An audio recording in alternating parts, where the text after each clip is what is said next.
Olá, a paz do Senhor Jesus a todos. Na aula de hoje estaremos estudando um tema chamado arrependimento. Você já ouviu essa palavra? Bom, para isso eu convido você a abrir a sua Bíblia em Lucas capítulo 19, versículo 8, que diz assim: E levantando-se Zaqueu, disse ao Senhor: Senhor, eis que eu dou aos pobres metade dos meus bens, e se em alguma coisa tenho defraudado alguém, o restituo quadruplicado.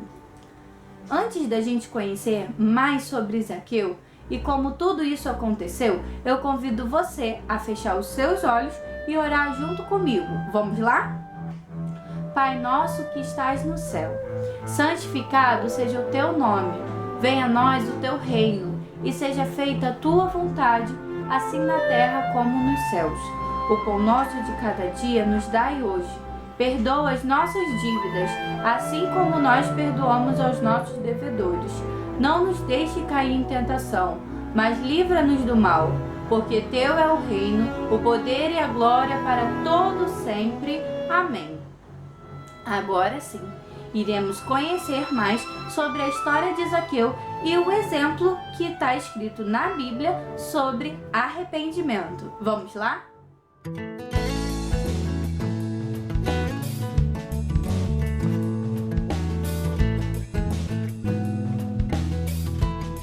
Olá, crianças! A história de hoje se chama Um Homem Baixinho.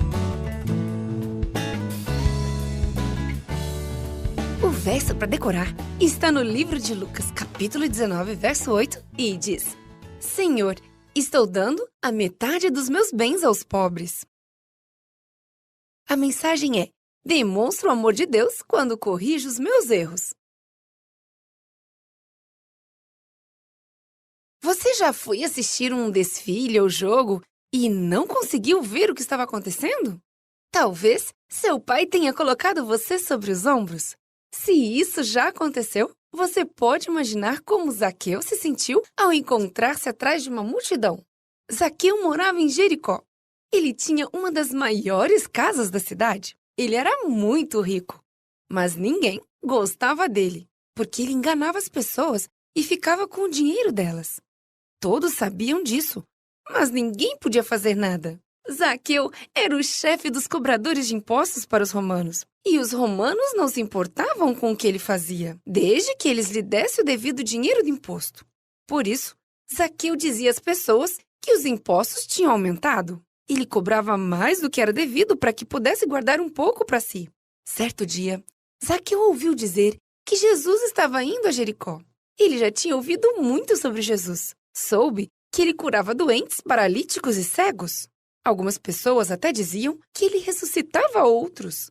Todas essas coisas faziam de Jesus alguém especial e faziam com que Zaqueu quisesse conhecê-lo. Ele tinha ouvido falar sobre o publicano Mateus e como ele tinha deixado tudo para ser um seguidor fiel de Jesus. As pessoas comentavam isso por toda a parte e Zaqueu ficou pensando: essa era a conversa do povo da cidade? Jesus estava indo para Jericó. Zaqueu decidiu que veria o mestre, ainda que fosse de relance. Fechou seu escritório e foi para a rua. A rua estava lotada de gente. Ele tentou pular para olhar por cima das cabeças, mas não conseguia ver nada. Ele era muito baixinho e ninguém o deixava passar. Mas ele estava determinado. Não ia desistir. Zaqueu olhou e viu uma grande árvore ali perto. Subir em árvores não era coisa de homens adultos, mas ele não via outra saída para ver Jesus. Por isso, subiu na árvore, sentou num galho grande de onde podia ver a rua. Jesus estava caminhando em sua direção. Quando Jesus chegou perto da árvore, ele parou e olhou para cima. Viu Zaqueu e sorriu. E todos olharam para cima e viram Zaqueu também. Zaqueu, desce depressa daí. Quero ficar em sua casa hoje. Zaqueu não podia acreditar no que estava ouvindo. Jesus iria à casa dele. Ele desceu rapidamente da árvore e conduziu Jesus até sua casa. A multidão abriu caminho, mas começou a resmungar. Como Jesus pode ser hóspede de um pecador? Senhor, estou dando a metade dos meus bens aos pobres. E se roubei alguém, devolverei 4 vezes mais. Jesus olhou para Zaqueu, olhou para o povo que o criticava e disse: Hoje houve salvação nesta casa. É por isso que o Filho do Homem veio, para buscar e salvar o perdido. Antes de Zaqueu ver Jesus, ele já demonstrava estar arrependido de enganar o povo. Depois que viu Jesus pessoalmente, confessou isso diante de todos. Mostrou que o fato de amar a Jesus o ajudou a corrigir seus erros. Jesus também pode ajudar você.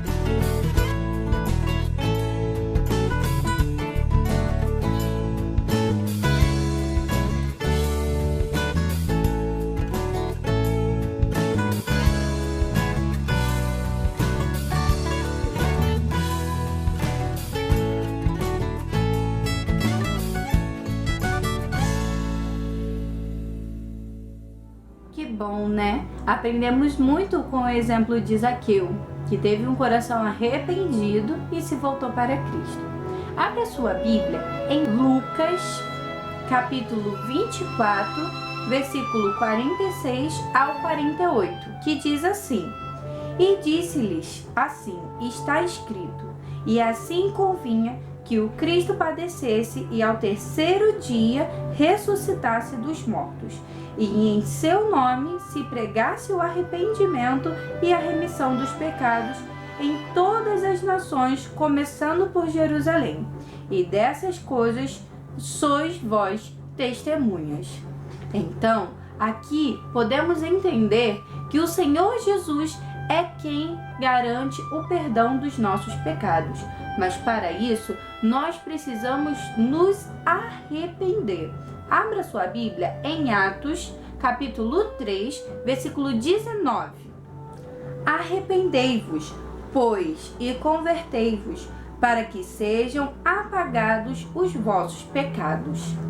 Para que os pecados da gente sejam apagados, lançados no mar do esquecimento, nós precisamos nos arrepender. E para isso, eu queria trazer para vocês a diferença de arrependimento para remorso. Olhe comigo essa imagem que a tia Andressa vai colocar aqui na tela.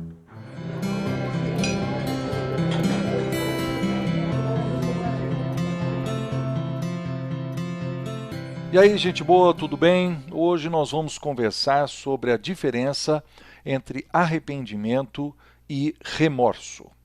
O arrependimento é uma tristeza e o remorso também é uma tristeza. Então, qual é a diferença? O arrependimento é uma tristeza por causa do pecado ou por causa do erro, aquilo que nós fazemos de errado, aquilo que é uma ofensa contra Deus. Já o remorso é uma tristeza pela consequência do pecado.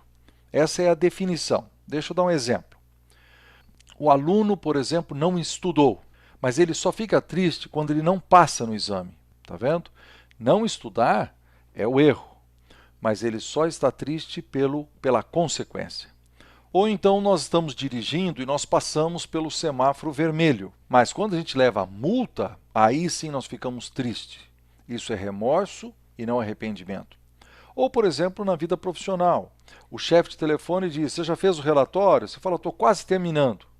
Como você está quase terminando, ele pega, sai da sala dele, vai lá na sua sala e fala assim: termina aí que eu preciso levar. Mas na verdade você nem começou.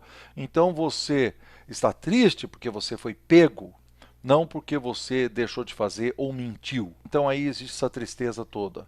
Tá vendo? A nossa tendência é sempre ter o remorso pelas coisas que fazemos e não um verdadeiro arrependimento. Um caso que tem na Bíblia é de Pedro e Judas. Pedro diz lá em Mateus 26, 75, quando o galo cantou, ele chorou amargamente, saiu, chorou amargamente. Ele sentiu tristeza. Como é que nós sabemos que foi a tristeza verdadeira, que é o arrependimento? Porque depois ele mudou. E Judas? Judas, alguns versículos para baixo, em Mateus 27, versículo 3, diz que ele, tocado de remorso, ele procurou os sacerdotes. Agora, o sacerdote poderia ter usado aquela tristeza inicial dele para levá-lo ao arrependimento, mas os sacerdotes não estavam nem aí. E o que aconteceu? Ele se matou. Então, o remorso sempre conduz a um erro maior. Ele conduz a gente à morte e, em termos espirituais, à morte eterna. Por isso, Pedro, esse mesmo Pedro que se arrependeu, ele escreveu num dos sermões dele, ele falou o seguinte, e diz lá em Atos capítulo 3, versículo 19, arrependei-vos e convertei-vos para serem cancelados os vossos pecados. Arrependei-vos e convertei-vos para serem cancelados os vossos pecados. Vamos imaginar o seguinte, você está tocando a tua vida normalmente rumo à perdição, né? A sua vida normal sem Deus. Mas aí alguém lhe fala de Jesus. Jesus que morreu na cruz, Jesus que entregou a sua vida para tirar você dessa vida que você está vivendo. E aí você escuta aquilo, aquela luz de Cristo bate em você. O que Deus pede de você? Primeiro existe um ponto chamado arrependimento. Depois existe uma curva chamada conversão. Arrependei-vos e convertei-vos. Você tem que virar a sua vida para Jesus e passar a viver para Jesus. Bom, esse conjunto de arrependimento e conversão é uma coisa só. A Bíblia chama isso de novo nascimento, o início da nova vida com Cristo. Bom, deu para entender? A gente se vê de novo por aí, numa outra lição de guardanapo. Deus não quer que vivamos uma vida de remorso. Ele quer que vivamos uma vida de constante arrependimento, pois só assim, com arrependimento e a conversão, que podemos voltar para Cristo todos os dias. Agora, eu quero orar por você. E quando você achar que é o momento melhor para você se arrepender, dobre os seus joelhos e fale com Deus. Eu tenho certeza que Ele perdoará o seu coração arrependido. Vou orar por você.